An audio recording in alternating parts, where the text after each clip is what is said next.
I'm so glad you stayed all day. Okay, I'm really enjoying it. Make sure you speak in the microphone. Okay. There you go. Hi, my name's Brian Bob. I've been a resident here for 12 years in Brevard County. Lived along the shore most of the time. I was involved in a rescue on the beach in Indian, Florida, in which I swam out and saved a couple surfers. It was on October 3rd, and I'm here today for a couple reasons. I saw the article about the Cocoa Pier Tower and the need for it. I'm kind of here to advocate that I totally agree that we need to protect our beaches more. I'm not in any, I give praise to all of our lifeguards and EMT and all of the brave people that help. In my particular situation, it didn't help much. If I may, I'd like to tell you a little bit about my story and my proposed solution. My #1 goal is to save lives and prevent what happened to me and to other people and what could have happened to them. That's a humanitarian reason. #2, I'm a businessman. I think it's a good business plan to protect our beaches as much as we can. We get a lot of revenue due to that. It's probably our biggest source of revenue in Brevard County. And they're beautiful beaches. And the people that come here deserve to be protected. Now, my story was on October 3rd at 2 p.m. at the north end of the Indian Atlantic Boardwalk during a tropical storm named Tammy, 40 to 50 mile onshore winds. I was doing my daily exercise walk on the boardwalk. So, some way I heard a faint cry for help coming from the sea, and I looked out and I saw 2 surfers in trouble. One was back like this, totally unconscious. The other one was waving. I took another look, and then I didn't have a lot of time to make a decision. No one was going out in the water to help them, and I don't blame them. But I have 4 kids that are surfers, and I've practiced this. I go out in the ocean 3 days a week, and I run a wet mile. I get neck deep, and I run a half mile one way and a half mile the other. And if you don't get at or drown, it's a good exercise. And I have a couple crazy other old fools. We've obviously done well. Well, you know, I've been really training for this because I couldn't let my kids drown. So I ran down about 150 yards across the ocean. When I was on my way, a lady asked me if I was sure I want to do this, and I said, no. Do you? And she said, no. Then another one said, I'm calling 911. So I dove in the water, thinking I would have some backup, and I could at least get out and hold them up for a little bit.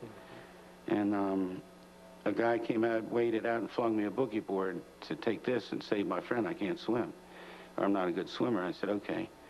And I strapped it on, and I took off out in the ocean. I learned how to duck dive real quick. The waves were 8 to 10 feet high.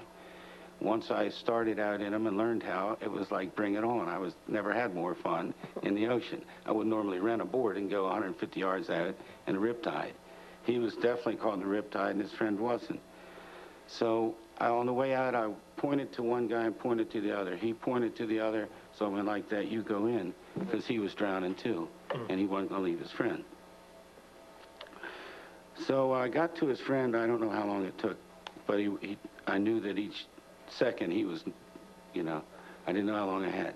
That was the only thing I was afraid of. I was totally confident I could get him and come back. So I grabbed him by his arm. He was limp. He said he couldn't move, and I said, it's okay, I'll get you in.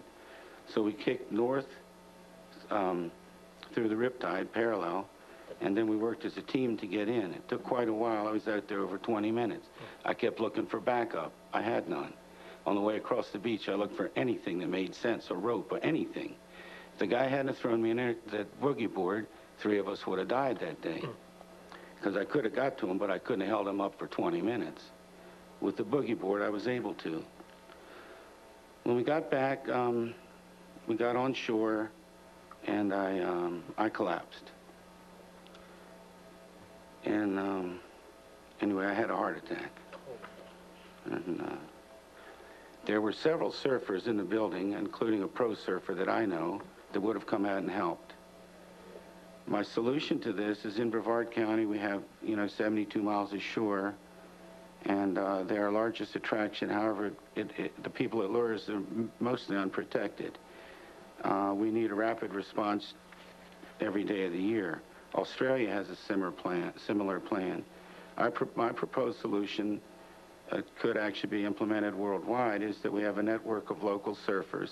I feel they are the most qualified for shoreline rescues. They're fit, they know the water, and would be willing to do this, volunteer to do this. I recommend we register, train, and certify them, call them the SRT, give them alarms, surf shops alarm, and Long Doggers, some of the restaurants. I've talked to all the owners of all these.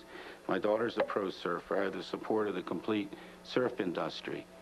And let them perform rescues along the surf. It would be totally up to them what their decision whether they win or not. I think this plan would save many lives. I know it has a lot of things to be worked out, and maybe only part of it could be implemented. Had it been in effect, I would not have had to do that. And I'm totally disabled now.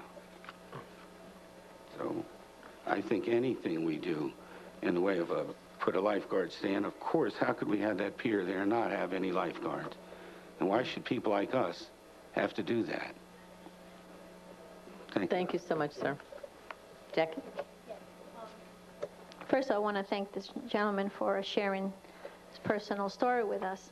And I'm so sorry that you had to go through that, but I'm very thankful that you did save those lives. And because of you being here, we're probably going to be able to save some more. So that will be the blessing in this. One of the things that we have to consider, and I don't even have an answer for that, Chief, is in regards to the jurisdiction. Is this within the jurisdiction of Cocoa Beach? The pier completely? itself? Yes, ma'am. The pier is within the municipality of Cocoa Beach. And how about the beach, the actual beach? You know how we have Indian Harbor Beach and Indian Beach? Well, I believe that the beach is for the most part public, Okay. but Scott may be able to answer that better than me. So the reason why I'm asking in regards to jurisdiction is because one of the things that I want to make sure that that we do support this, that we do go forward with the